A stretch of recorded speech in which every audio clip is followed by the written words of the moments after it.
Well, good afternoon. Tony Virtue speaking here, Virtue and Partners, with our regular monthly update and year-end update as well. So at the moment, obviously, we're in lockdown here in Sydney, and so we're a little bit limited in getting around and about. But we're all working effectively from home, and let's hope we can sort this out as quickly as possible. You can see from the graphs, it's pretty obvious that we've had a good run as far as containing the virus, not such a good run on getting everyone vaccinated, delays obviously with getting Pfizer into the country and issues with AstraZeneca. That said, we've all been vaccinated here as we've been able to, and let's hope that we can get this all wrapped up as quickly as possible. Turning to the markets, well, it was a great year, maybe counterintuitively, but a combination of very low cash rates and a bit of pent-up demand. And what we see is best property market in 18 years, best equity markets in 34 years. So what this has done is quite a wealth effect on the community. Effectively, people's assets have grown far quicker than their capacity to work. Now, this could amount to around 2.5 trillion, or about 20% additional wealth in our community. And as I say in my notes, that would equate to about $100,000 per person. I mean, clearly this isn't overly equitable, but if that can be converted sensibly into income streams, whether that's dividends from shares, rent from properties, etc., if we can get our fixed interest market at around 5%, then what that will effectively do is help people get a consistent income stream as we adjust to shorter working weeks, people living longer, the automation of basic jobs, people working more casually, can I say that? So a bit of a double-edged sword there. If you look at the share market, and again, it was a similar story overseas. The interesting area probably is technology growing so rapidly now. We have 5 companies globally worth over $1 trillion, and the Australian stock market is worth $2 trillion by way of contrast there. Domestically, the bank's doing quite a lot better, CBA hitting $100, and those dividends coming back now, which again is really crucial.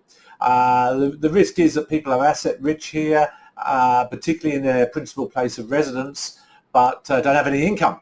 So that's a big job for us to make sure that we can make sure that adequate income is coming down. Now that may be in retirement through super, it may be through pure investments, but again, it may be something as basic as dividends from bank shares there.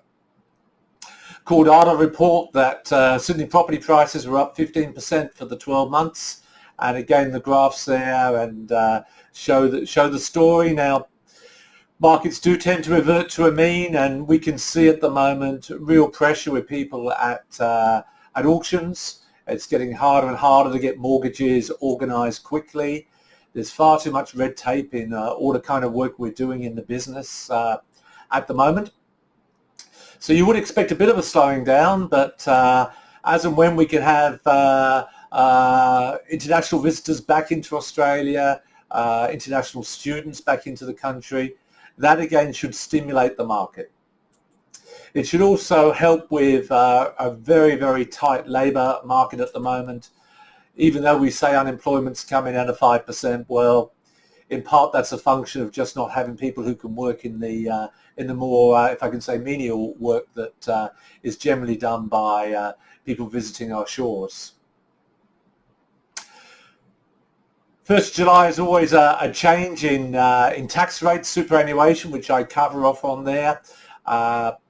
There should be a bit of a rebate for most clients earning under $130,000.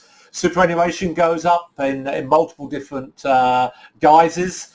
The net effect of that is that a high chunk of that will go into equity markets, and again that almost becomes a self-fulfilling positive loop. Government's also looking to tighten up some of the unnecessary double handling of multiple accounts, etc. So again, that should drive some greater efficiency in what we're doing. So all in all, while it's frustrating at the moment, as we have to wait for this lockdown to wrap itself up, the government today has come out and looked at some more positive approaches, if I can say that, as we get more of the community vaccinated. We can look to really focus on those who really are at risk with this virus, and probably have a little more sort of commercial approach, if I can say that, to people who have been vaccinated and who are younger with life. So I'm hoping that we can kick on now and see some good results. Certainly it's been a very good year for investments.